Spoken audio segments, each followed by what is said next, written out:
자, 지금부터 2026년도 국가직구급 형사소송법 문제 해설 강의를 시작하겠습니다. 1번 문제 보겠습니다. 신속한 재판 원칙에 대한 설명으로 옳은 것은 기본 강의 때도 말씀드렸지만 신속한 재판 원칙과 관련해서는 기본적으로 판사 마음대로라는 마인드를 가지시면 돼요. 즉, 엔간에서는 신속한 재판 원칙이 위반된다 라고 결정하지 않습니다. 1번 질문 보겠습니다. 구속사건에 대하여 법원이 구속만기 25일을 앞두던 구속만기 10일을 앞두던 구속만기 5일을 앞두던 간에 1회 공판을 언제 시작할지는 누구 맘대로? 판사 맘대로입니다. 좀 다소 늦게 시작했죠. 구속만기 25일 앞두고 비로소 1회 공판을 시작했다고 하니까 좀 다소 늦은 감은 있지만 이 정도 가지고 신속한 재판 원칙 위반이다 이렇게 결정하지는 않습니다. 따라서 이는 신속한 재판을 받을 권리를 침해한 것이다 라는 지문은 틀린 것이죠. 아마도 재판할 사건들이 너무너무 넘쳐나서 신속한 재판 원칙을 엄격하게 준수하기가 현실적으로 어려운 모양입니다.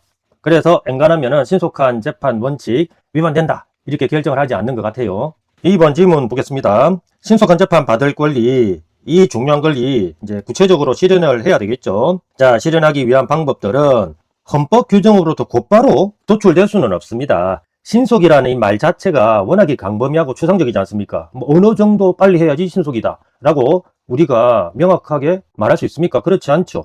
아주 애매한 단어이기 때문에 헌법에서 상징적으로 신속한 원칙을 규정하고 있다고 해서 바로 상징적인 규정으로부터 실현하기 위한 구체적 방법들이 곧바로 도출되는 것은 아니죠. 이제 입법자가 법률로서 규정을 해야지 구체화될 겁니다. 이제 그런 내용입니다. 곧바로 도출되는 것이지만 그래서 틀렸고요. 이 뒤에 부분은 맞네요. 구체적으로는 그렇죠. 입법자에 의한 입법 형성을 필요로 한다. 이 뒷부분은 옳습니다. 하지만 전체적으로 틀린 지문이죠. 자, 3번 지문 보겠습니다. 종국 결정을 하기까지의 심판기간 일수를 한정한 이 규정을 우리 판사님들은 좋아하겠습니까? 좋아 안 하죠. 이거 규정해봐야 판사들은 간단하게 훈시 규정으로 해석해버리고 자신들은 이런 규정에 제한받지 않는다라고 이렇게 판단해버리죠. 자기들 구속하는 이런 규정들은 그냥 손쉽게 벗어납니다. 어떻게 합니까? 자신들이 오해하니까. 심판기간 일수를 규정한 헌법재판소법 그 규정, 선고기간 일수를 규정한 소촉법 그 규정 전부 다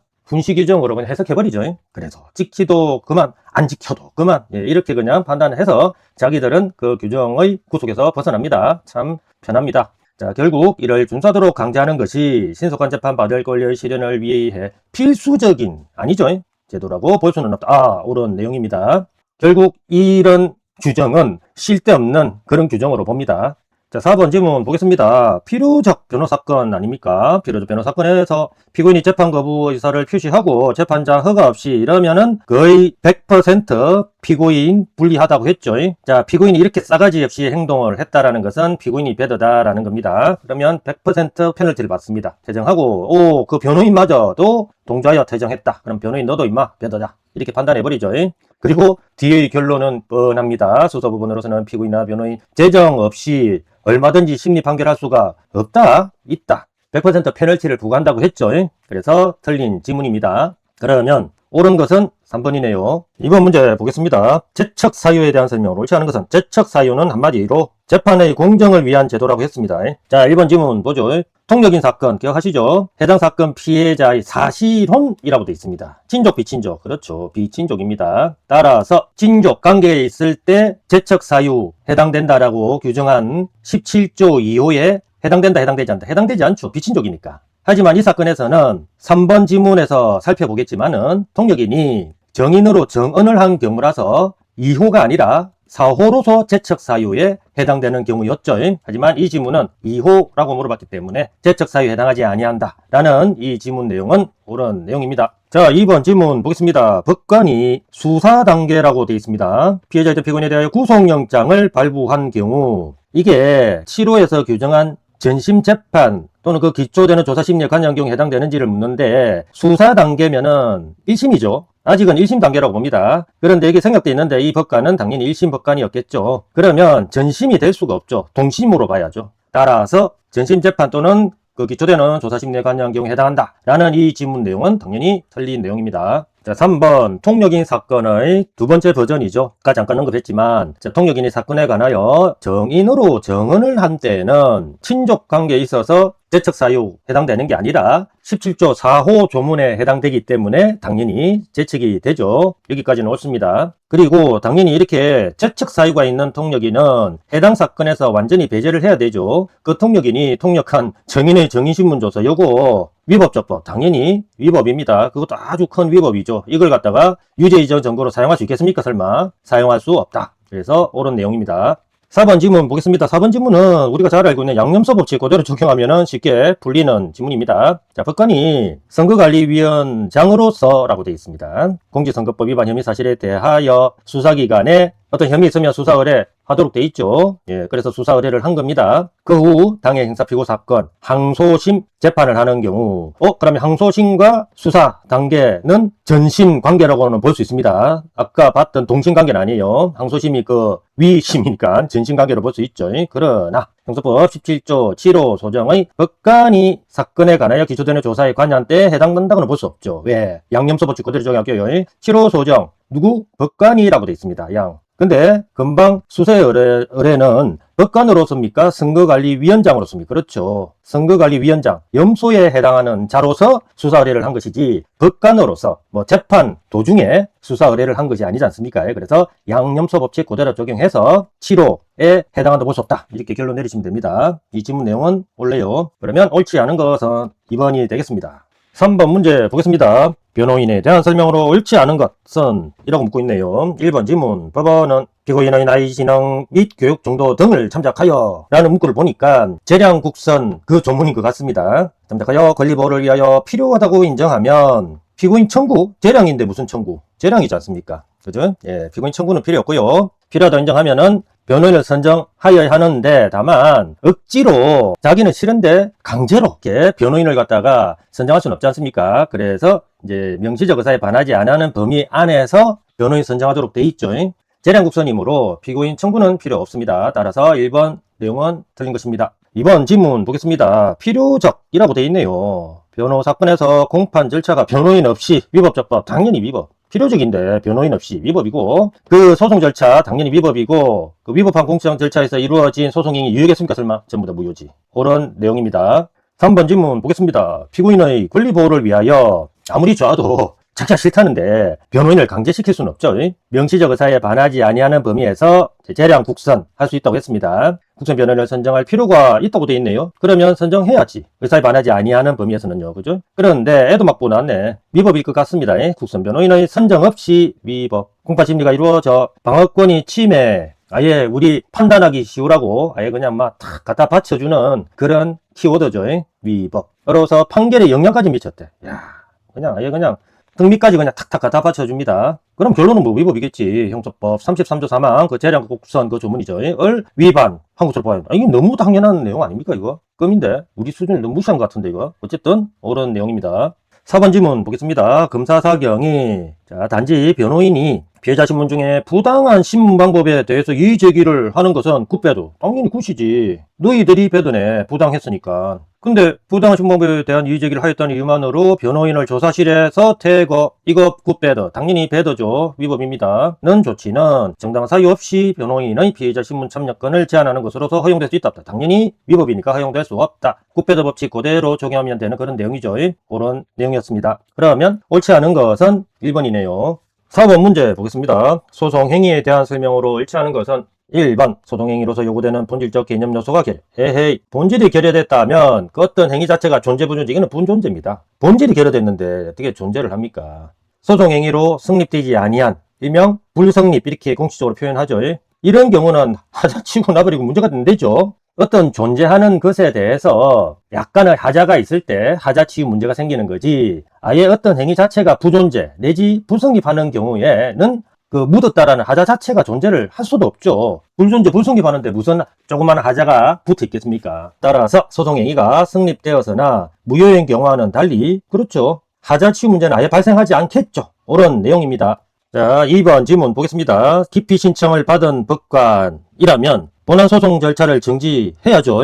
근데 얘가 개겼어. 정지하지 않은 채 분명히 위법입니다. 과정 자체는 분명히 위법이에요. 근데 그대로 소송을 진행하여서 한 소송행위 당연히 효력이 없죠. 중요한 위법을 저질렀으니까. 근데 결과적으로는 잘 됐네. 이런 거 기피 신청에 대한 기각 결정이 확정되었대요. 그러면 법관 자신에게 뭐 기피 사유가 없었다 이 말 아닙니까? 그럼 결과적으로는 잘 된 일입니다. 뭐 적법이라고 표현할게요. 하지만 우리 법치국가에서는 결과적으로 적법했다 하더라도 절차, 즉 과정 자체가 위법이면은 어떻게 평가합니까? 위법이다, 적법이다. 그렇죠. 위법이다라고 평가를 하는 것이 원칙입니다. 따라서 뭐 기피 신청에 대한 기각 결정의 확정, 뭐 결과적으로는 적법하였다 하더라도 당연히 소송을 진행하여서 한 모든 소송 행위는 무효다라는 점에서는 변함이 없다라는 이야기니까 옳은 내용입니다. 자, 3번 질문 보겠습니다. 절차 형성적 소송 행위의 핵심은 형식적 확실성이죠. 따라서 엔간에서는 절차 형성적 소송 행위가 한번 이루어지면은 다시 번복을 잘 안 시켜줍니다. 하지만 피고인 이익을 위해서 가끔씩 엄격한 요건 하에 무효화 시켜주는 경우가 있었죠. 바로 그 내용인 것 같아요. 이런 절차 형성적 소송 행위가 착오로 인하여 무효로 엔간에서는 인정 안 해주죠. 되기 위해서는 통상인의 판단을 기준으로 착오가 없었다면 인과관계 표현이죠. 그런 소송 행위를 하지 않았으리라. 보통 않았을 뭐 이렇게 표현하는데 이렇게 인과관계를 이렇게 표현했고요. 인정되는 중요한 점, 우리 사기죄 성립에 있어서는 중요한 부분 착오의 필요는 없었죠. 근데 형식적 확실성을 워낙 강조하는 절차 형성적 소송 행위를 무효화시키는 그런 경우다 보니까 이렇게 중요한 점에 있어서 착오가 있어야 된다. 이렇게 엄격한 요건을 달아놨습니다. 중요한 점에 관하여 착오가 있어야 하고, 그러니까 엔간에서는 한번 절차 형성적 소송 행위가 있으면 무효화시켜 주겠단 말입니까? 무효화시켜 안 주겠단 말입니까? 그렇죠. 무효화시켜 주지 않겠다라는 그런 의지를 내포한 거죠. 이어서 보면 이러한 착오에 동기의 착오가 포함되지 않으면은요, 이런 착오가 거의 없을걸요. 왜냐면은 발생되는 착오 대부분이 동기의 착오입니다. 동기의 착오를 빼버리면은 이런 착오 자체가 아예 문제도 안 될 겁니다. 동기의 착오 포함된다라고 해야죠.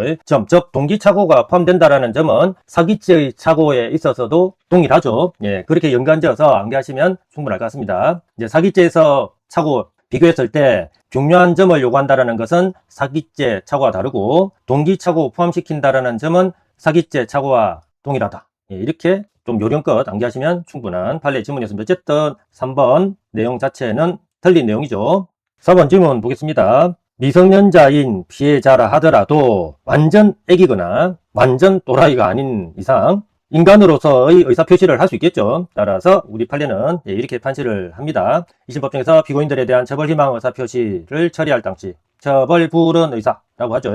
처벌불은 의사 할 당시 그러한 의사표시 의미 효과 등을 충분히 이해하고 분별할 수 있었네. 즉 의사 능력이 있는 상태였네요. 완전 또라이는 아니었다 이 말이죠. 이러면 미성년자인 피해자라도 독립된 인격체이기 때문에 굳이 이런 경우에 법정 대리인 동의 필요 있다 필요 없다 필요 없죠. 동의가 없었더라도 처리해서 표시는 유효하다. 그런 내용이었습니다. 따라서 옳지 않은 것은 3번이네요.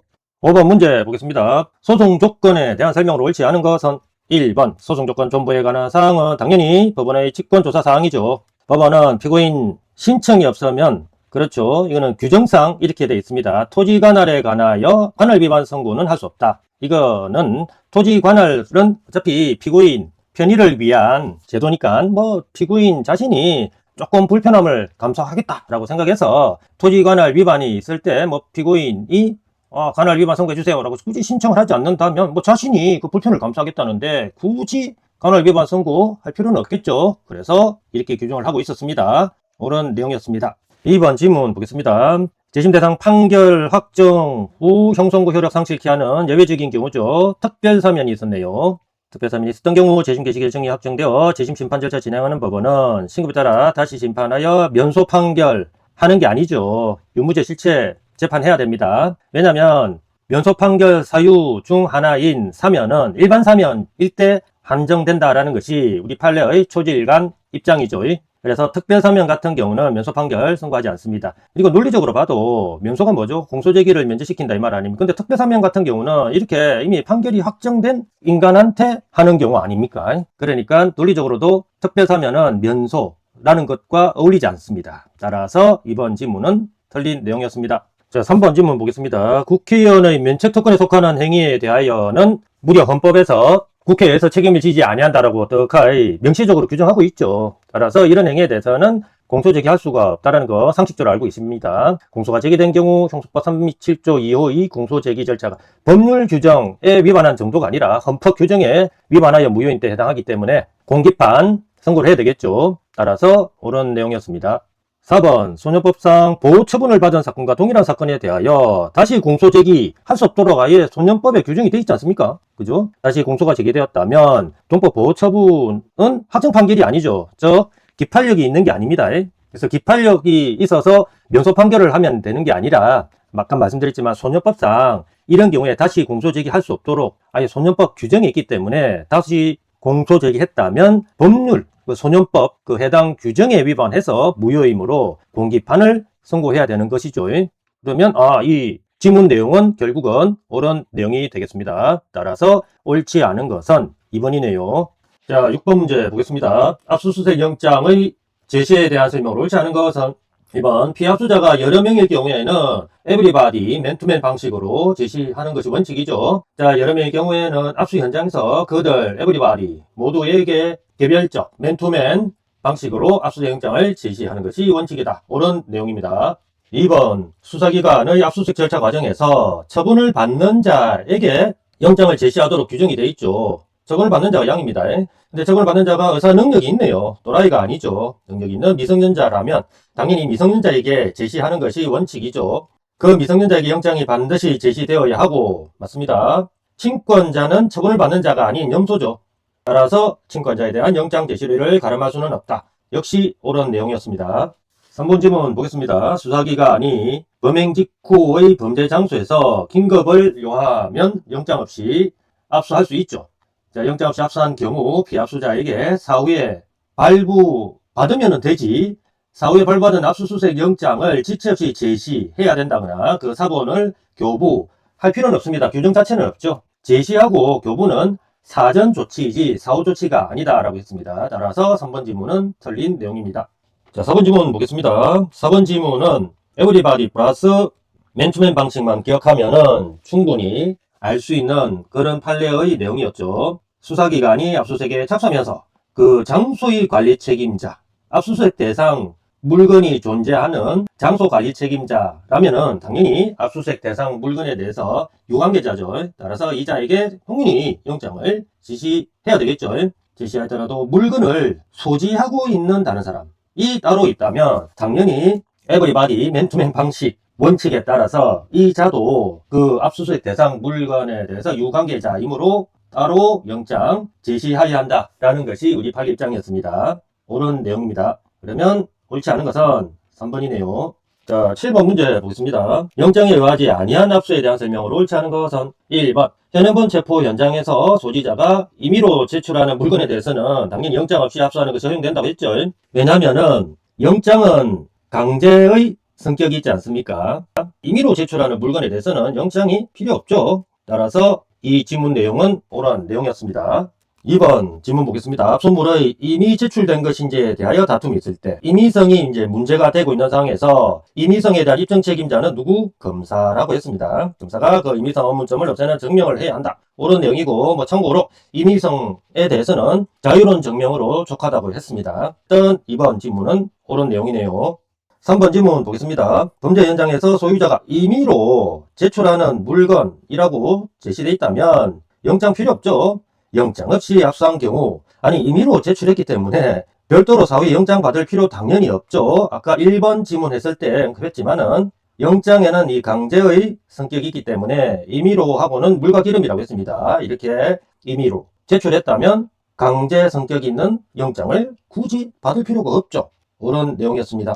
4번 질문 보겠습니다. 피의자가 유류한 정보 저장 매체를 영장 없이 압수할 수 있죠. 이렇게 영장 없이 압수할 때 정보 저장 매체를 소지하던 사람이 그에 관한 권리를 포기했다면 우리 판례는 이 포기에 대해서 피압수자로서의 모든 권리를 포기한 것으로 봅니다. 즉 이런 유류물에 대한 권리를 포기한 경우 피압수자 자체가 부존재한 것으로 보죠. 그러면 피압수자가 부존재하니 피압수자를 보호하기 위한 유관, 무관 그 원칙을 굳이 적용할 필요가 있다 없다? 없죠. 피압수자가 부존재하니까. 자, 그 내용에 따라서 이해하면 될 것 같습니다. 권리를 포기한 경우라도 해당 사건과 관계, 즉 유관, 관계가 있는 것으로 압수의 범위가 한정이 안 된다라는 것입니다. 네. 피압수자가 부존재하므로 유관, 무관 원칙을 적용할 필요가 없다라는 판례의 취지였습니다. 그래서 옳지 않은 것은 4번이 되겠습니다. 8번 문제 보겠습니다. 긴급체포 후 조치에 대한 설명으로 옳은 것은 긴급체포 후 조치에 대해서는 단골 레파토리들이 많죠. 1번 사법경찰관이 피의자를 긴급체포한 경우에는 어디서 많이 보던 익숙한 내용입니다. 긴급체포 후 12시간 사실생한기 숫자죠. 12시간 이내에 검사에게 긴급체포 승인을 받아야 한다. 요청하도록 돼 있죠. 문맥상으로도 다소 맞지 않죠. 아니 승인은 검사 마음대로인데 어떻게 사법경찰관들어 12시간 이내에 승인 받아라 이렇게 요구를 할 수 있겠습니까? 말도 안 되죠. 요청할 뿐이죠. 그래서 1번 지문은 틀린 내용이고요. 2번 긴급체포한 피의자에게 변호인이 있는 때는 이 변호인한테 알려야 되겠죠. 변호인에게 체포와 관련된 통지를 체포한 때부터 자생한 기놈이다. 늦어도 48시간? 에이 너무 지체되죠. 48시간 동안 이 피의자 떡실신되기에 충분합니다. 좀 더 일찍 앞당기죠. 24시간 이내에 원칙 서면으로 하야한다. 이렇게 했었어야죠. 그래서 이번 지문 역시 틀린 내용입니다. 3번 지문 보겠습니다. 긴급체포한 피의자가 소지 보관하는 물건에 대해 긴급히 압수할 필요가 있는 경우에는 긴급체포기간 이 문구 익숙합니까? 듣보자 문구죠. 이러면 48시간 플러스 알파 시간이라는 말인데 너무 깁니다. 재판때부터 1일 사용한 시간, 몇 시간 그렇죠? 24시간 내에 영장 없이 압수수색 검증할 수 있도록 규정이 되어 있었습니다. 따라서 3번 내용도 틀렸네요. 4번 지문 보겠습니다. 피의자를 체포한 때 이렇게 급속을 요할 때에는 기타 등등 방법으로 통제를 할 수 있었죠. 하지만 급속이 종료되면 이제 원칙으로 돌아와야죠. 체포 통제는 다시 원칙대로 서면으로 하야 한다 라고 규정하고 있습니다. 4번 내용은 옳은 내용이네요. 그렇다면 옳은 것은 4번이 되겠습니다. 자, 9번 문제 보겠습니다. 공소장 변경 문제이네요. 공소장 변경에 대한 설명으로 옳은 것만을 모두 고르면 기억번 검사 서면에 의한 공소 변경 허가 신청이 있는데도 법원이 실수했네. 법원이 피고인 또는 변호인에게 공소 변경 허가 신청서 부분을 송달 교부하지 않은 채 나사 불렸죠. 방어권 침해가 되니까 당연히 이런 행위는 위법 되겠습니다. 공소장 변경을 허가하고 공소 변경 허가 신청서에 기재된 공소시에 관하여 유죄 판결을 하였다면 원칙적으로 위법이죠. 피고인의 방어권이나 변호인의 변호권이 본질적으로 침해되지 않았다. 볼만한 아이고 특별한 사정 만사를 다 오케이로 만들어버리는 만능 치트키라고 했죠. 이런 특별한 사정이 있으면은 이런 위법 하자 치유된다고 했죠. 특별한 사정이 있더라도 이러한 법원 잘못은 판결에 영향을 미친 법령 위반에 해당하지 않는다라고 했죠. 만능 치트키가 있으니까 이런 위법 정도는 하자 치유 쉽게 돼버립니다. 그래서 기억은 틀린 내용이고요. 미연 지문 보겠습니다. 검사의 공소장 변경 신청이 있으면은 규정상 법원은 공소사실 동일성이 있으면은 당연히 원칙적으로 허가를 해야죠. 동일성을 하지 아니하는 한도에서 원칙적으로 이를 허가하여야 하며 규정이 그렇습니다. 공소장 변경 허가 여부 결정 시에 변경 전 공소사실 유무죄 여부 그 실체 문제지 않습니까? 공소장 변경은 동일성이라는 형식 요건을 갖추면은 허가를 하는 것입니다. 실체하고는 유관, 무관, 변경 전 공소사실 유무죄 여부를 고려할 것은 아닙니다. 동일성만 고려하면 돼요. 고려해야 할 것은 아니므로 환송 후 원심에서도 이제 2심입니다. 2심에서도 환송심 이제 3심이었어요. 3심에서 실체 판단 이 결과를 공소장 변경과 관련해서는 고려하면 안 된다 이겁니다. 이건 고려 대상 아니에요. 실체 판단 결과 당해 공소 사실이 무죄로 판단된 것까지 고려하면 된다 안 된다. 공소장 변경은 형식 문제이기 때문에 그렇습니다. 고려하여 공소장 변경 허가 여부를 결정할 것은 아니다. 이니까 옳은 내용이네요. 디귿번 지문 보겠습니다. 검사가 항소심에 이르러 법원의 허가를 얻어 공소사실 동일성을 하지 아니하는 한도에서 공소 변경을 하였고 이로 인하여 공소사실이 변경되거나 심판 대상이 1심과 달라진 경우라면은 원칙적으로는 이렇게 1심 판결을 파기를 하고 변경된 공소사실에 대해 새로 심리하는 게 맞죠. 예, 이게 원칙입니다. 근데 또 만능 치트키 문구 나올 겁니다. 한번 보시죠. 그 공소장 변경이 피고인 변호인의 주장 내용 취지 소송 절차 진행 경과 등에 비춰 왜 이렇게 길게 서술했을까요? 뭔가 특별한 사정이 나온다 이거지. 비추어 기존 공소사실 내용을 보충하거나 상세하게 설명하는 요 정도에 불과하다라고 서술되어 있습니다. 결국은 방어권하고 상관이 떴다. 방어권하고 상관없다. 무관하다라는 특별 사정이죠. 불가하여 항소심 심판 대상이 제1심과 실질적 아주 우리 대법관님들이 좋아하는 문구죠. 실질적으로 달라졌다고 평가될 가능성이 없. 이게 바로 만능 치트키인 특별한 사정 문구입니다. 없더라도 1심 판결 파기하고 변경된 공소사실에 대하여 새로 심리할 필요가 없죠. 방어권하고 전혀 무관하니까. 이런 특별한 사정 때문에 이 D급번 지문은 틀린 내용이 되겠습니다. 리얼 지문 보겠습니다. 제1심에서 합의부 관할 사건에 관하여 단독 판사 관할 사건으로 재명과 적용법조를 변경하는 공소장 변경 허가 신청서가 제출된 경우 많이 보던 지문이죠. 사건을 배당받은 합의부는 자기 재판하기 싫다고 단독 판사한테 재배당 해버리면 돼요? 안 돼요? 안 되겠죠. 합의부는 공소 변경 허가 결정을 하였는지 관계없이 사건 실체에 들어가서 심판해야지 공소장 변경을 하니 단독 판사 관할 사건으로 돼버렸네. 아싸, 이제 나 골프 치러 가야지 라고 하는 생각으로 사건을 단독 판사한테 재배당을 해버리면 직무유기가 되겠죠. 그리고 이럴 경우에 기왕에 배당받은 합의부에서 재판을 하는 것이 소송 경제 측면에서 훨씬 더 유리하죠. 이렇게 단독 판사한테 또 재배당하면은 얼마나 또 우리 세금 낭비가 되겠습니까? 또 이런 규정도 당연히 없고요. 단독 판사에게 재배당할 수 없다라는 내용은 따라서 옳은 것입니다. 그렇다면 옳은 것은 리얼 4번이죠.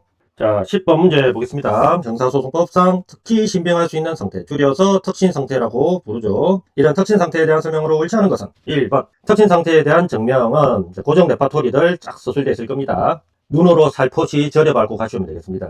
단지 그러할 개연성, 우리 대법관님들은 개연성을 가능성보다 뭔가 2% 내지 3% 정도 부족한 표현으로 봅니다. 따라서 개연성하면은 이렇게 부족하고 연결해 주시면은 편하실 겁니다. 개연성이 있다는 정도로는 부족하고 옳습니다. 100만 5번 정도 본 그런 내용이죠. 합리적 의심 여지를 배제를 해야죠. 배제할 정도. 그래야지 국민들로부터 돌멩이를 맞지 않겠죠. 대법관님들이 배제할 정도. 이제 안전문구라고 합니다. 이런 거. 즉 법정에서 반대신문 불필요 상태가 바로 특신상태라고 했습니다. 반대신문 등을 통한 검증을 굳이 거치지 않더라도 진술의 신빙성을 충분히 이런 것도 안전문구고요. 담보할 수 있어 아주 이제 멋진 고정문구 나왔습니다.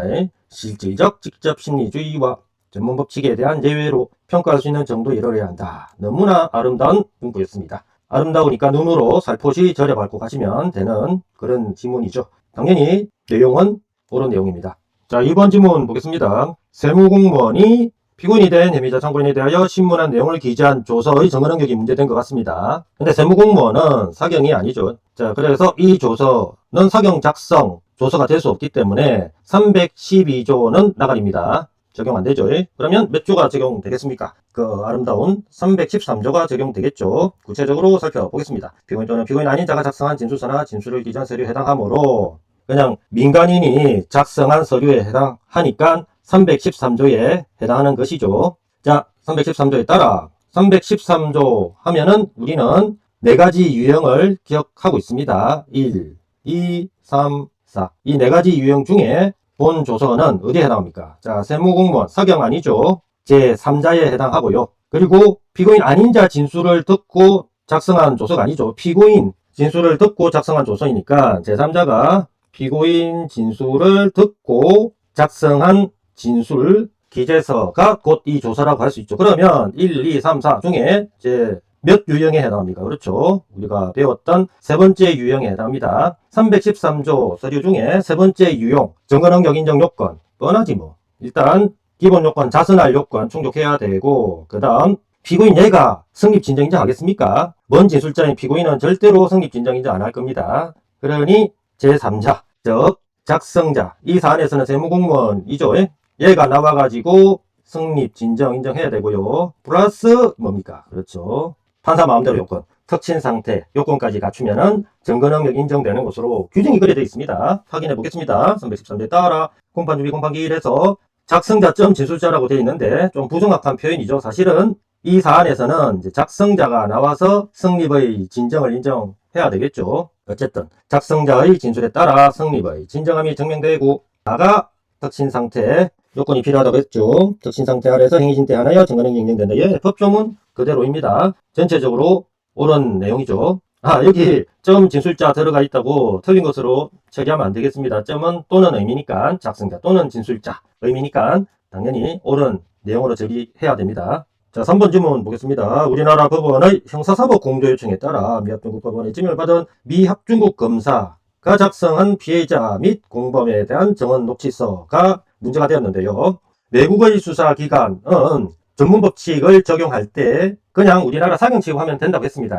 그러면 이 정원 녹취서의 성격은 실질적으로 뭡니까? 사경 작성 참고인 진술 조서죠. 그럼 312조 정확하게는 이제 사항이 적용되어야 하는데 지금 피해자 공범 어디 있습니까? 아메리카 외국에 있습니다. 사질외소 중에 그 외에 해당되죠. 따라서 이럴 때는 제 몇 조가 적용될 수가 있다? 그렇죠. 314조 적용될 수 있다 이거지. 진술 또는 서류 작성이 특신 상태하에서 행해진 것으로 볼 수 있다. 그래서 옳은 내용이었습니다. 자, 4번 질문 보겠습니다. 그냥 간단히 형사조정위원 사건으로 기억하시면 될 것 같습니다. 형소법 판례 중에 형사조정위원들이 등장하는 판례는 아주 보기 드물죠. 그래서 형사조정위원 사건으로 알아두시고 내용을 갖다가 기억을 하시면 되겠습니다. 한번 읽어보죠.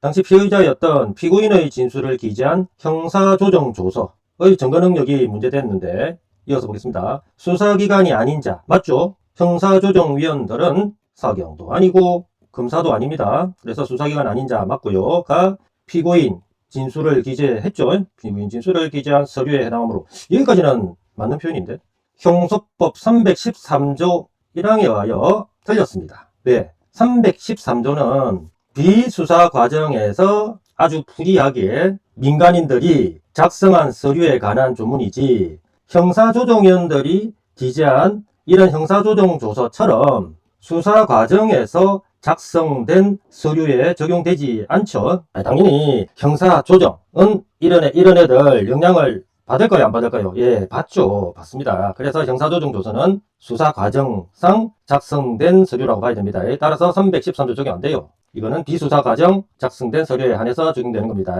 그래서 벌써 이것만 봐도 틀렸네. 에 의하여 공판준비 공판결에서 작성자 진술에 의하여 성립의 진정이 증명되고 진술이 특히 신빙할 수 있는 상태 하에서 행하여진 데 증거를 할 수 있다. 틀렸죠. 이미 313조 자체가 적용이 안 되니까 틀린 내용입니다. 근데 여기서 의문이 떠오릅니다. 그러면 수사 과정에서 작성된 서류라면은 312조 5항 이거 적용하면 안 되냐? 라고 싶지만 312조 5항은 수사 과정에서 피고인이나 참고인이 스스로 작성한 진술서에 관한 조문이죠. 근데 자, 이 구조를 보세요. 형사조정조서라는 것은 피고인 진술을 듣고 기재한 형사조정조서니까 이거는 진술서가 아니고 진술 기재서입니다. 따라서 양 이거는 염소에 해당하죠.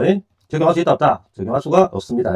그래서 313조도 적용 안 되고요. 312조 5항도 적용 안 됩니다. 형사조정조서는 붕 떠버린 거죠.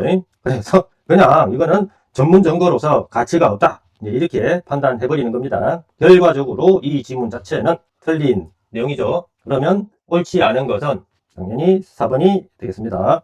11번 문제. 기판력에 대한 설명으로 옳지 않은 것은 1번. 피고인이 경범죄처벌법상 음주소란 범죄 행위로 통고처분을 받고 범칙금을 납부하였다면 이와 근접한 시간 장소에서 이거 페이크죠. 페이크. 경찰관들을 폭행하여 공무집행을 방해하였다는 내용으로 공소가 제기된 경우 자 이제 키워드 나옵니다. 공무집행 방해가 통고처분 후라고 되어 있습니다. 그러면 양범죄 사실은 실경상경 그렇죠. 실경 동일성 OX X입니다.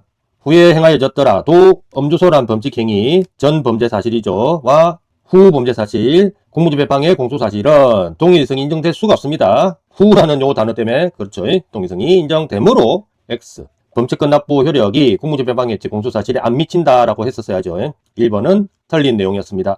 자, 2번 질문 보겠습니다. 포괄일제 관계라고 했습니다. 포괄일제, 상상적 경합 이런 거 넣으면은 항상 동오 표시하는 버릇 가지시라고 했습니다. 포괄일제 관계인 범행의 일부에 대하여 판결이 확정되거나 약식명령이 확정되었다면 당연히 동일성이 인정이 되니까 기판력이 미치겠죠. 사실심 판결 선고 시 또는 약식명령 발령 시 기판력의 시적 기준이라고 했고요. 를 기준으로 그 이전에 이루어진 범행이 포괄일제, 동오 이렇게 체크하시고요. 의 일부에 해당할 뿐만 아니라 그와 상상적 경합 역시 동오죠. 관계 있는 다른 죄도 해당하는 경우에는 확정된 판결 내지 약식명령 기판력은 상상적 경합 관계에 있는 그 다른 죄에 대하여도 미치겠죠. 왜?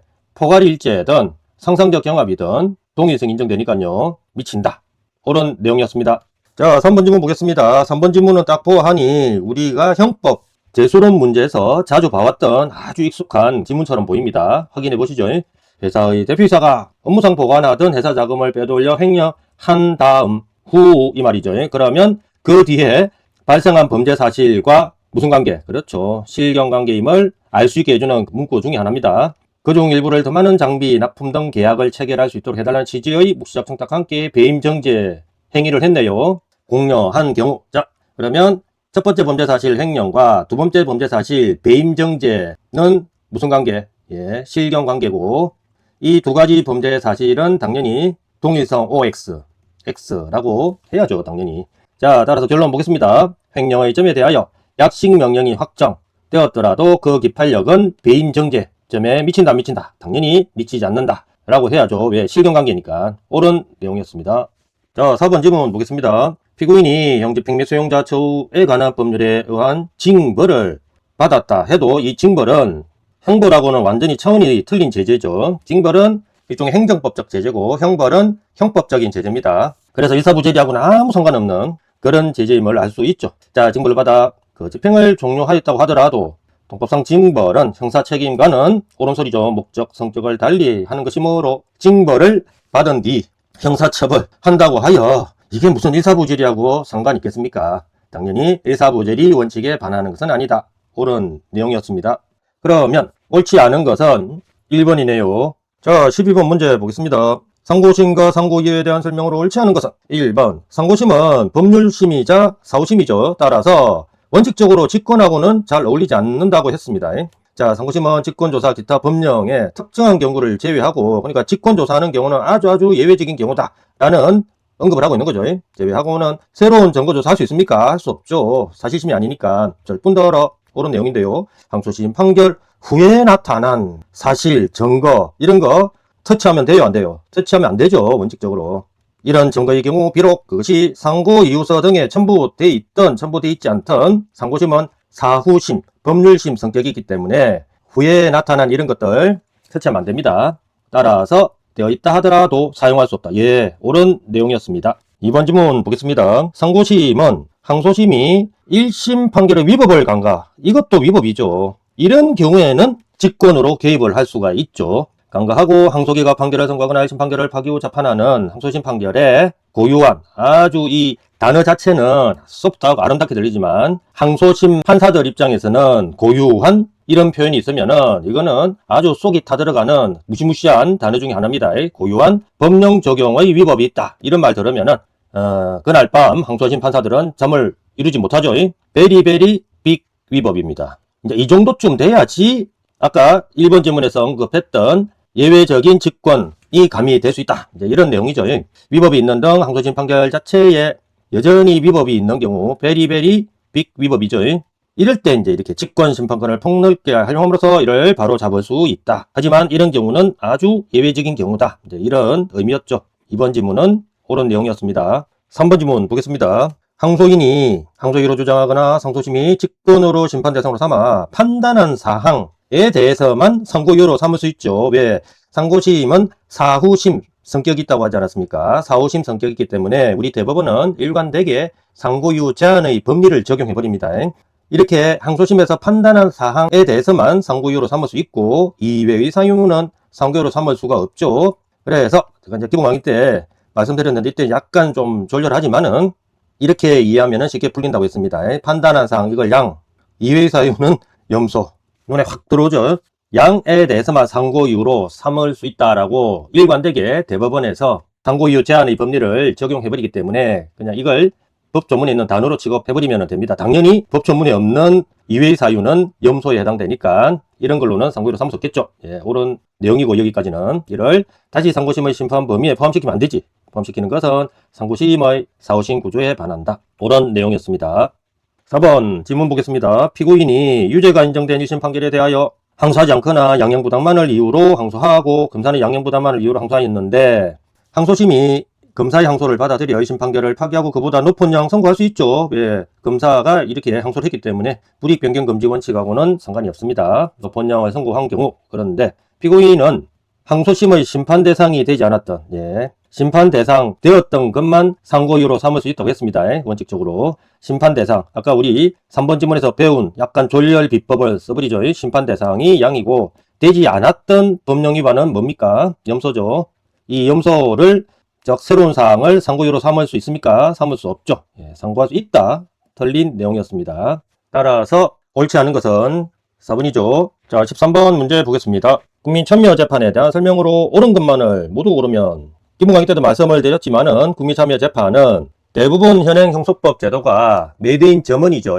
그런데 이 국민참여재판은 아주 참신하게 메이드 인 USA라서 우리 대법관님들께서 아주 소중하게 여기십니다. 그렇게 알고 한번 살펴보겠습니다. 기억 지문 보시죠. 법원이 피고인에게 국민참여재판을 원하는지 확인하지 아니한 채 나사 풀렸죠. 벌써 위법임을 알 수 있습니다. 동상이 공판 절차로 재판을 진행하였다면 그 공판 절차에서 이루어진 소송행위는 소중한 제도에 위반되는 짓을 했으니 무효가 되겠죠. 피고인이 이러한 절차적 위법을 문제 삼지 않겠다는 의사를 만능 치트키입니다. 명백.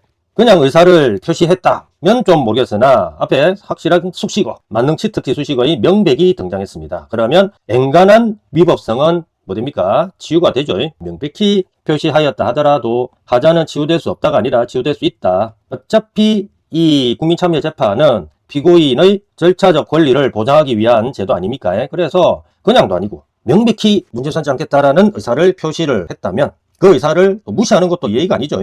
이럴 때 우리 대법원에서는 하자 치유 시켜줍니다. 그래서 기억 지문은 틀린 내용이었습니다. 니은 지문 보겠습니다. 국민참여재판에서는 피고인이 공판정에서 공소사실에 대하여 자백을 하면은 원칙적으로 간이공판 절차로 진행할 수 있죠. 하지만 국민참여재판에서는 간이공판 절차로 진행할 수 없도록 규정하고 있습니다. 왜 그렇습니까? 누구를 위해서? 피고인이 아니죠. 배심원을 위해서입니다. 왜냐하면 간이한 공판 절차로 진행해버리면 안 그래도 이 법률 비전문가인 배심원 또는 예비 배심원들이 증거 이런 걸 제대로 파악을 하겠습니까? 그리고 국민참여재판은 이런 배심원 또는 예비 배심원들을 교육시키기 위한 그런 어떤 취지도 있다고 했죠. 근데 통상이 아닌 이런 간이하게 공판을 진행해버린다면 제대로 된 맛을 갖다가 보일 수 없지 않습니까? 제대로 된 교육이 이루어질 수가 없죠. 그래서 배심원 또는 예비 배심원을 위해서 피고인이 설사 공판정에서 자백을 하였어도 간이공판 절차에 의하여 심판할 것을 결정할 수가 없도록 규정하고 있죠. 옳은 내용이었습니다. 기각 지문 보겠습니다. 국민참여재판을 진행하던 중 공소사실 일부 철회, 공소장 변경인 경우죠. 로 인하여 대상사건에 해당하지 아니하게 되는 경우도 있겠죠. 하지만 이렇게 대상사건에 해당하지 아니하게 되는 경우라 하더라도 원칙적으로 국민참여재판으로 진행하도록 되어 있습니다. 왜냐하면은 이미 돈 들여가지고 누구 초대했어요? 배심원 또는 예비 배심원들 다 초대한 이 마당에 대상사건에 해당하지 아니하게 됐다고 돌아가라 이렇게 해버리면은 세금 낭비죠. 소송 경제, 소송 능률 문제로 이런 경우에 국민참여재판으로 진행하게끔 규정이 되어 있습니다. 물론 예외가 있지만은요. 원칙을 물어봤으니까 디귿번 지문은 당연히 틀린 내용입니다. 자, 리얼 질문 보겠습니다. 피고인이 공소장 부분을 송달받은 날로부터 7일, 이거는 생환기 사항이라고 했습니다. 7일 이내에 국민참여재판을 원하는지 여부에 관한 의사가 기재된 서면을 제출하지 아니하였다면 원칙적으로는 나는 국민참여재판을 원하지 아니하는 것으로 보죠. 규정이 그렇습니다. 하지만 우리 대법관님들의 이 국민참여재판 제도에 대한 애정이 남다르다고 했죠. 자, 이렇게 제출하지 아니하였다 하더라도 아주 세심한 배려 하나를 더 해주고 계십니다. 그 세심한 배려가 뭐냐? 제1회 공판 기일 전까지 다시 국민참여재판을 신청할 수 있도록 그렇게 해석으로 인정을 해주고 계십니다. 배려심 깊은 그런 대법관님들입니다. 따라서 그거 알고 이제 이 질문 보러 보겠습니다. 제출하지 아니하였다면 국민참여재판을 원하지 아니하는 것으로 보아야 하며 원칙적으로 맞죠. 하지만 그 이후로 법원은 피고인 의사와 무관하게 해당 사건을 국민참여재판으로 진행할 수 없다는 틀렸죠. 그 이유라 하더라도 제1회 공판 기일 전이라면 국민참여재판 신청할 수 있도록 배려를 해주고 계십니다. 그래서 그 배려심을 생각하면 이 리얼 지문은 틀린 내용이죠. 옳은 것은 니은번이니까 1번이 정답이 되겠습니다. 14번 보겠습니다. 체포구속직보심사 제도에 대한 설명으로 옳지 않은 것은 체포된 피의자에 대해서 피의자 보석 인정할 필요가 있습니까? 인정할 필요가 없죠. 자, 피의자 보석은 구속된 피의자에 대해서만 인정이 됩니다. 체포된 피의자 같은 경우는 단시간에 곧 석방이 될 건데 굳이 보석을 인정할 필요성이 없었던 것이죠. 따라서 이 지문은 허용되지 않는다라고 마무리가 되어 있으니 옳은 내용입니다. 자, 이번 질문 보겠습니다. 피의자 진술을 기재한 구속적부신문조서 나왔습니다. 단순 암기사항이죠. 315조 제3호 이렇게 암기를 해두시라고 했습니다. 구속적부신문조서는 판례에 의해서 특심문서로서 315조 3호 적용되어서 증거능력이 있는 것으로 보고 있습니다. 이 구속적부신문조서는 피고인이 증거람에 부동의한 경우 증거능력이 인정되지 않는다라는 이 지문은 틀린 것입니다. 3번 질문 보겠습니다. 체포구속적부심사에 관한 법원의 결정, 이런 비수소 법원의 결정에 대해서는 대부분 원칙적으로 신속한 재판을 위해서 항고할 수 없도록 규정을 하고 있죠. 기소 전 보정금 납의 적금 석방 결정. 아유 깁니다. 우리는 간단히 피의자 보석 결정 알고 계시죠? 근데 피의자 보석에서 석방하는 이 결정에 대해서는 이런 항고할 수 없다라는 규정을 두지 않았답니다. 그러니까 역으로 해석하면 항고할 수 있는 거죠. 그죠? 그냥 이거는 좀 졸렬하게 이렇게 암기를 하시면 돼요. 체포구속적부심사에 관한 법원의 결정은 규정이 있죠. 그래서 이거는 양이고, 예, 이 피의자 보석 석방 결정 이거는 규정이 없죠. 그래서 그냥 염소. 따라서 양에 대해서 항고할 수 없도록 규정하고 있는데 염소에 대해서는 그런 규정이 없으니까 항고할 수 있다. 예, 약간 이렇게 졸렬 비법을 사용해서 기억하시면 충분한 그런 내용입니다. 따라서 3번은 옳은 내용이었습니다. 4번 보겠습니다. 긴급체포 등 체포영장에 의하지 아니하면 체포된 피의자는 체포적부심사 청구할 수 없습니까? 아니죠. 체포적부심사라는 것은 체포의 적법, 부적법을 심사하는 것이지 체포영장을 적법인지 부적법인지 심사하는 것이 아니죠. 당연히 영장에 의한 체포든 이렇게 영장에 의하지 아니한 체포든 상관없이 체포되기만 하면 체포에 대해서 얼마든지 적부심사를 청구할 수가 있는 겁니다. 따라서 청구할 권리를 가진다라는 마무리 표현은 옳은 것이죠. 그러면 옳지 않은 것은 2번이네요. 15번 문제 보겠습니다. 검찰항고와 재정신청에 대한 설명으로 옳지 않은 것은 검찰항고 재정신청은 둘 다 검사의 불기소 처분에 대한 불복제도라고 할 수 있죠. 1번 보겠습니다. 형소법 260조에 따른 재정신청이 있으면 재정결정이 확정될 때까지 공소시효 진행이 정지되도록 해야 되겠죠. 왜냐하면 재정신청 결과 얼마든지 공소제기 가능하도록 안전장치를 규정을 해둬야 되지 않습니까? 재정신청 이후에 계속 공소시효 진행되도록 해버리면 공소시효 완성이 되어서 결국은 공소 제기를 못하게 해버리면은 고소인 고발인이 얼마나 억울하겠습니까? 그래서 옳은 내용이었습니다. 2번 질문 보겠습니다. 검사의 불기소 처분에 불복하는 고소인이나 고발인은 검찰항고, 검찰재항고 할 수 있죠. 당연히 국가기관을 상대로 하는 것이니 원칙적으로 서면 방식으로 해야 될 것이고요. 서면으로 그 검사가 속한 지방검찰청 검사장이 아니었죠. 고등검찰청 검사장에게 검찰 항고할 수 있도록 규정되고 있습니다. 왜냐하면은 불복을 하려면은 윗선에 해야지 더 효과적 아니겠습니까? 검찰 항고는 그 윗선인, 즉 고검의 윗선인 대검찰청에 계시는 검찰총장에게 검찰 재항고할 수 있도록 규정해야 되겠죠. 그래서 이번 질문은 틀린 내용입니다. 3번 보겠습니다. 법원은 재정신청서 송부받은 때는 송부받은 날부터 10일, 이거는 생암기사항이고요. 문제되는 두 당사자들 다 불러다가 재판을 해야지 공평하게 진행이 되겠죠. 따라서 재정신청서 송부받으면 피의자 이외에 재정신청인에게도 사유를,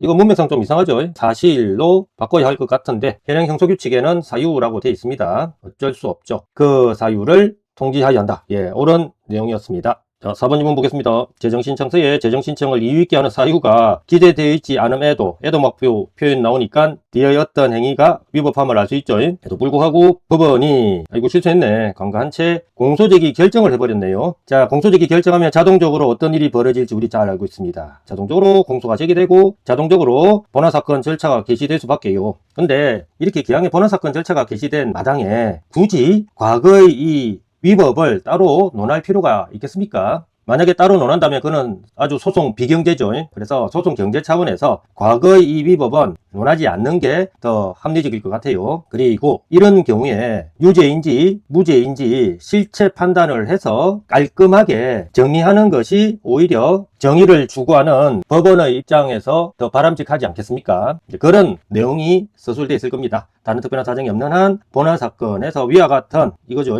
잘못을 다툴 수가 없다. 예, 이래야지 법원답죠. 옳은 내용이었습니다. 그래서 옳지 않은 것은 2번이네요. 자, 16번 문제 보겠습니다. 공판기일의 절차에 대한 설명을 옳지 않은 것은 1번 어떤 소송 절차가 진행된 내용이 공판조서에 기재되지 않았다면은 100% 증명력은 당연히 인정이 안 되죠. 법 조문에, 즉 형소법 56조에 기재된 것은 그 조서만으로서 증명한다라고 되어 있습니다. 조문에 기재된 이라고 되어 있으니까 기재된이 양이고 기재되지 않았다라고 하는 것은 염소입니다. 그러니까 100% 증명력은 인정 안 되는데, 그러면 기재되지 않은 소송 절차 사실에 대해서는 어떻게 되느냐? 원칙으로 돌아가야지 뭐. 증명의 문제가 되고요. 당연히 그 내용이 범죄 사실이 아니라 소송 절차 사실이니까 자유로운 증명으로 족하다. 뭐 이런 내용들이 서술되어 있지 않겠습니까? 보겠습니다. 기재되지 않았다고 하여 당연히 그 소송 절차가 당해 공판기일에 행해지지 않는 것으로 추정되는 것은 아니고, 그렇죠. 이런 규정 자체가 없습니다. 기재된 것에 대해서는 절대적 증명력, 즉 100% 증명력 인정되는 것으로 규정하고 있지만은 기재되지 않은 것에 대해서는 규정하고 있지 않으니까 이제 원칙으로 증명 문제가 된다. 이제 이런 내용이죠. 공판조서에 기재되지 않은 소송 절차의 존재가 공판조서에 기재된 다른 내용이나 공판조서 이외의 자료로서 당연히 증명의 문제가 된다고 있죠. 증명될 수 있으며 100% 증명력은 인정 안 되지만은 원칙으로 증명의 문제로 돌아간다. 이제 그런 내용이라고 했습니다. 소송 절차는 범죄 사실이 아니죠. 즉 구속요건 사실이 아니니까 소송법적 사실이므로 자유로운 증명으로 족하다. 뭐 이런 내용이죠. 자유로운 증명의 대상이 된다. 예, 옳은 내용이었습니다. 자, 2번 지문 보겠습니다. 피고인이 공소사실에 대하여 검사가 신문할 때는 좀 쩌리죠. 그래서 얼떨결에 공소사실이 모두 사실과 다름없다고 진술해버렸네요. 자백한 것으로 보이나 곧 이어서 행해진 변호인이 신문할 때는 이제 마음이 좀 편안한 변호인이 신문을 할 때는 범인이나 공소사실을 부인한 경우였다면 자백을 한 경우입니까? 자백을 안 한 경우입니까? 그렇죠. 이 자백은 가짜 자백이다. 자백을 하지 않은 경우다라고 평가할 수 있죠. 그러면 간이공판 절차로 진행할 수가 없는 경우입니다. 피고인의 법정 진술을 제외한, 그렇죠. 뭐 법정 진술은 간이공판 절차 특칙이 적용되지 않으니까요. 제외한 나머지 증거들, 간이공판 절차 특칙이 적용되어서 증거 동의 간주되는 그런 증거들 있죠. 이런 증거들은 간이공판 절차가 진행될 수 없으니까 아닌 일반 절차에 의한 적법한 증거조사를 거쳐서 증거 능력이 부여되지 않는 한 유죄 증거로 삼을 수 없다. 그렇죠. 증거 동의 간주 안 된다. 이런 소리입니다. 옳은 내용이었습니다. 3번 질문 보겠습니다. 법원이 국민참여재판 대상 사건을 피고인 의사에 따라 국민참여재판으로 진행함에 있어 아주 순탄한 진행이죠.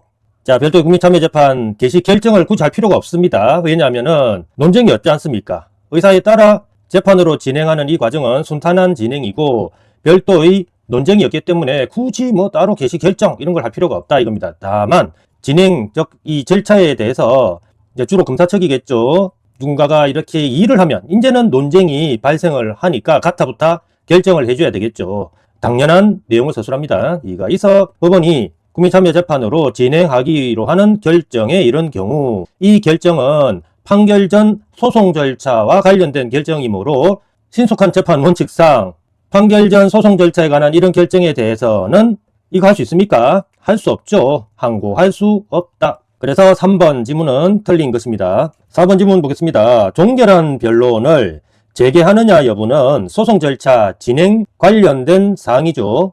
소송 절차 진행과 관련되어서는 누구 마음대로 결정합니까? 그렇죠. 판사 마음대로, 법원 마음대로 법원의 재량에 속하는 사항으로서 언타처블이죠. 변론 종결 후 선임된 변호인의 변론 제기 신청을 들어주지 아니하였다 하여도 판사 마음대로 이런 경우라도 심리미준 위법이 있는 것은 아니다 라고 이렇게 결정을 해버린다고 했습니다. 4번은 옳은 내용입니다. 뭐야 마음대로죠. 따라서 옳지 않은 것은 3번입니다.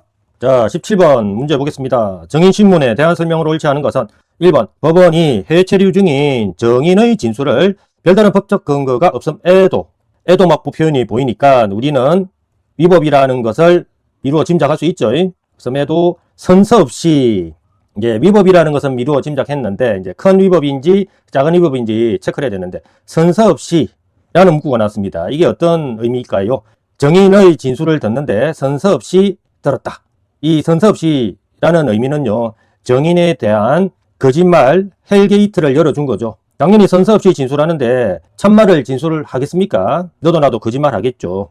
베리 빅 위법임을 알 수가 있습니다. 자, 이런 식으로 지금 현재 이 법원은 법원 즉 판사 스스로가 위수정을 제작을 하고 있습니다. 헌법에 있는 위수정 법칙을 법원의 판사가 지금 정면으로 위반하고 있죠. 당연히 베리 빅 위법임을 알 수 있습니다.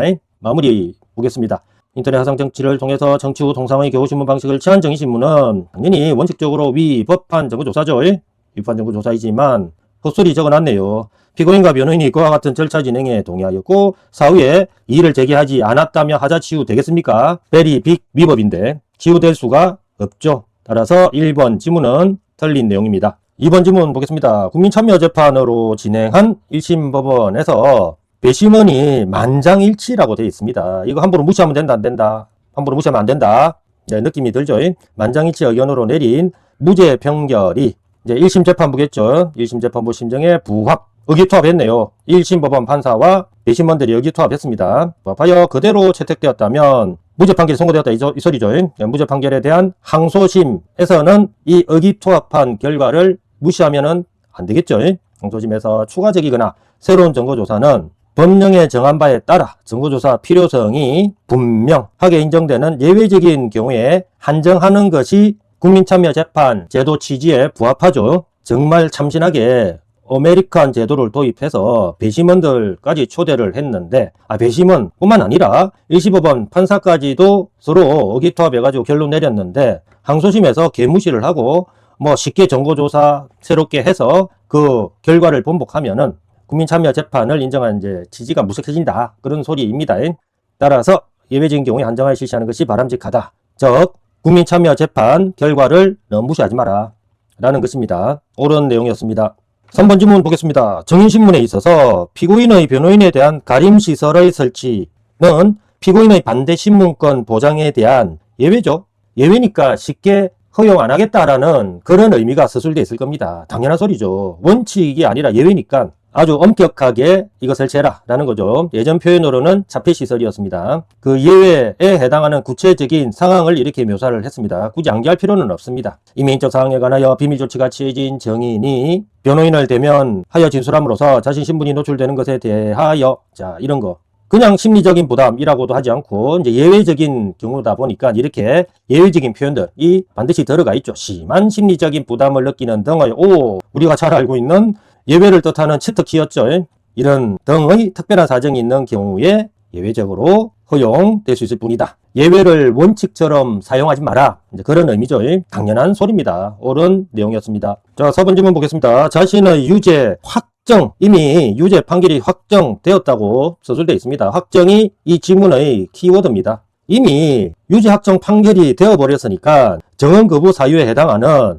형사소추 공소제기 당하거나 유죄 판결 받을 이게 미래형 표현 아닙니까? 받을 사실이 반려될 염려에 해당돼요 안 돼요? 이미 확정됐으니까 해당이 될 수가 없습니다. 그러니까 정언 거부권이 인정되겠습니까? 인정 안 되죠. 이 자신이라는 놈한테는. 근데 얘는 이제 이렇게 변명을 합니다. 나 유죄 확정 판결은 되었지만은 나 재심 청구했다. 근데 재심 청구는 어디까지나 아주 보기 드문 예외적인 경우에 해당하는 거죠. 재심 청구했다라는 이유로 원칙을 망각하면은 절대 안 되겠죠. 이제 그런 취지의 판례입니다. 확인해보죠. 재심을 청구한 정인에게 유죄 확정 키워드죠. 판결이 있는 사실에 대하여 정언 의무를 부과하는 것은 너무나 당연한 겁니다. 형사소추 공소제기 당하거나 유죄 판결 받을 사실이 반려될 염려가 없죠. 이미 판결이 확정되어버렸기 때문에 염려 있는 정언을 강제하는 것이라고 볼 수 없습니다. 얘는 정언 거부 사유가 없다 라는 의미죠.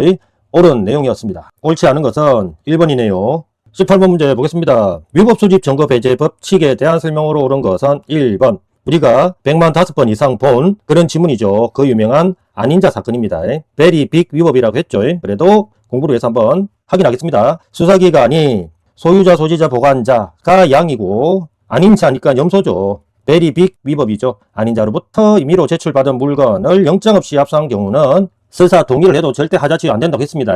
베리 빅 위법이기 때문에 압수물 및 압수물을 찍은 사진은 피고인이나 변호인이 이를 증거람에 동의하였다고 해도 이거 의미 없죠. 하더라도 이를 유죄 인정 증거로 사용할 수 없다. 당연히 옳은 내용이었습니다. 자, 2번 질문 보겠습니다. 2번 질문은 지문이라는 단어가 눈에 확 들어옵니다. 우리가 105번 이상 본 그 유명한 지문 사건이죠.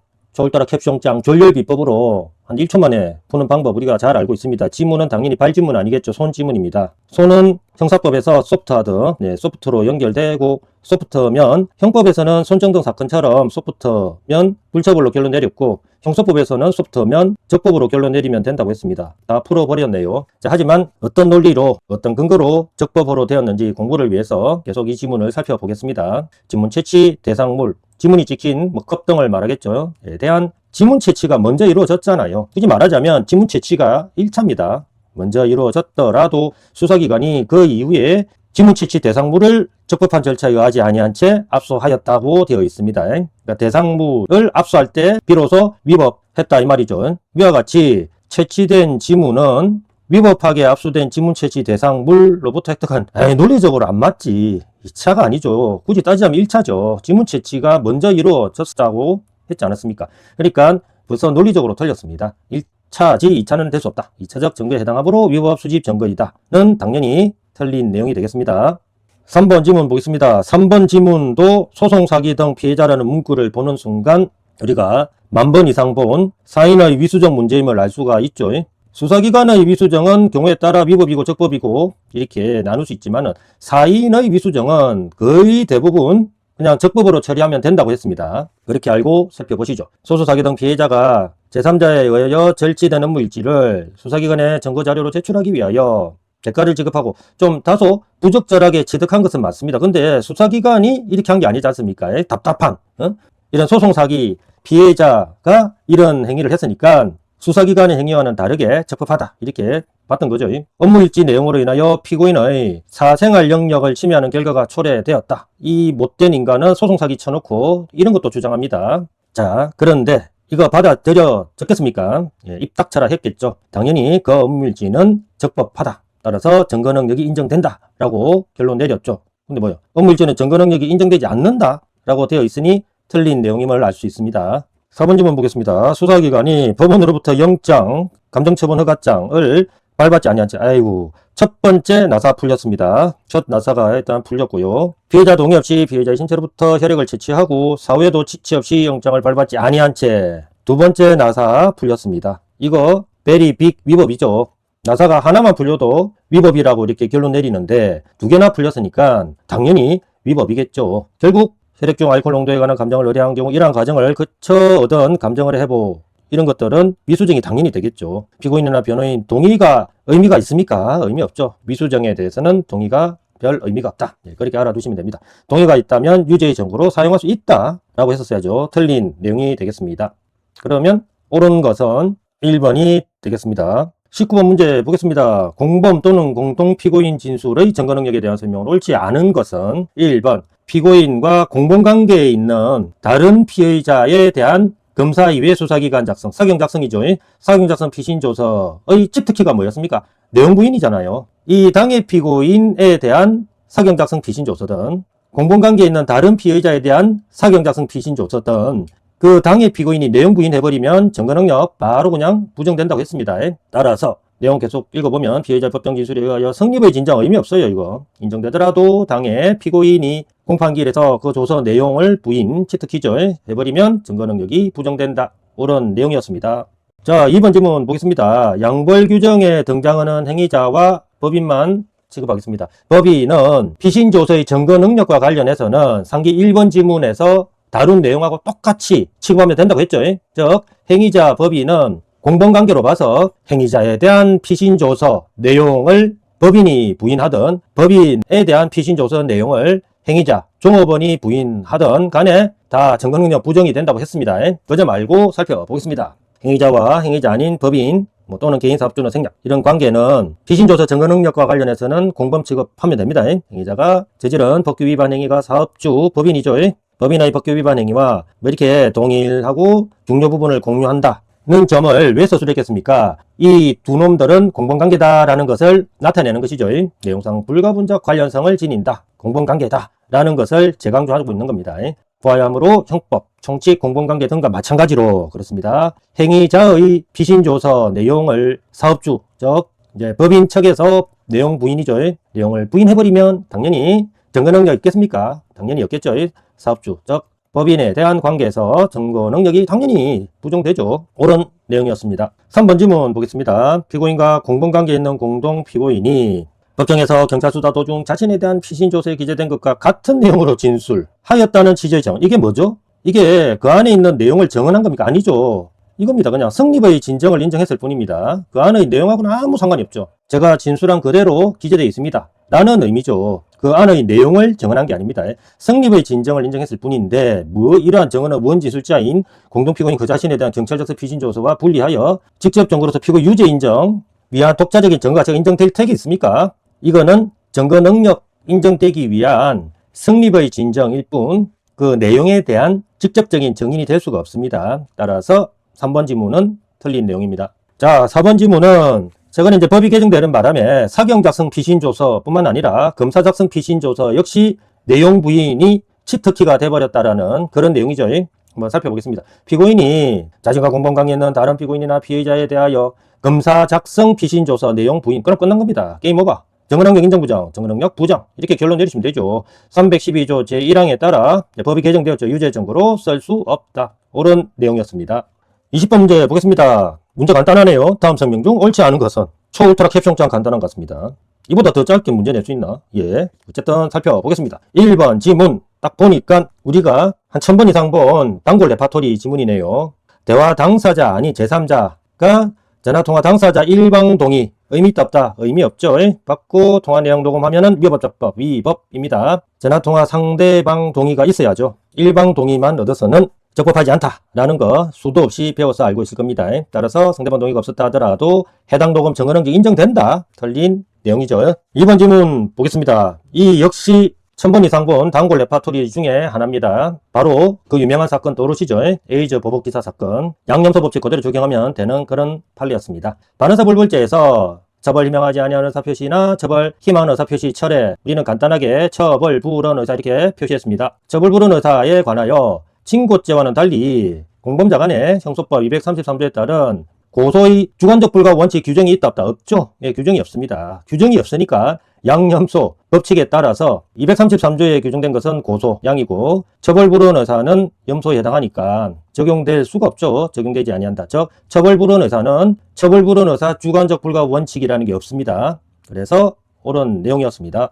자, 3번 질문 보겠습니다. 3번 질문 역시 단골 레파토리죠. 피고인에 대한 페널티 요건과 관련된 질문이었습니다. 피고인이 공판기일에 출정하지 않아. 첫 번째 불출석. 다시 기일 정하였는데도 정당한 사유 없이 그 기일에도 출정하지 않은. 두 번째 불출석이죠. 이러면은 페널티를 받아야죠. 피고인의 진술 없이 판결할 수 있죠. 이게 페널티 내용입니다.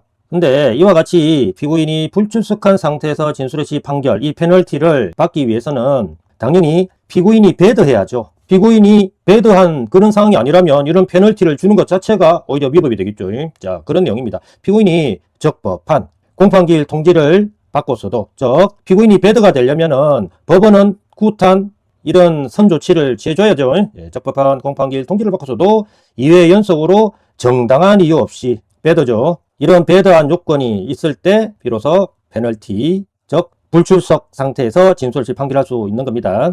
따라서 정당한 이유 없이 출정하지 않은 경우 해당하여야 한다라는 이 지문 내용은 당연히 옳은 내용이죠. 4번 질문 보겠습니다. 법원은 검사의 공소장 변경 허가 신청에 대해 결정 형식으로 이를 허가 불허가하죠. 근데 법원 허가 여부 결정은 반드시 공판정에서 할 필요는 없고요. 판결 전 소송 절차에 관한 결정으로 보기 때문에 이렇게 재량을 주는 것 같습니다. 공판정 외에서 별도의 결정서를 작성하여 고지하거나 또는 원칙대로 공판정에서 구술하고 공판조서에 기재할 수도 있습니다. 이런 재량을 부여하고 있고요. 다만 공소변경 허가 여부 결정을 공판정에서 고지했다면 공판정에서 행해진 소송 절차에 대해서는 원칙적으로 공판조서에 반드시 기재하도록 돼 있잖아요. 따라서 공판정에서 고지하였다면 그 사실은 당연히 공판조서의 필요적 기재사항이 되는 겁니다. 4번은 옳은 내용이었습니다. 그러면 옳지 않은 것은 1번이 되겠습니다.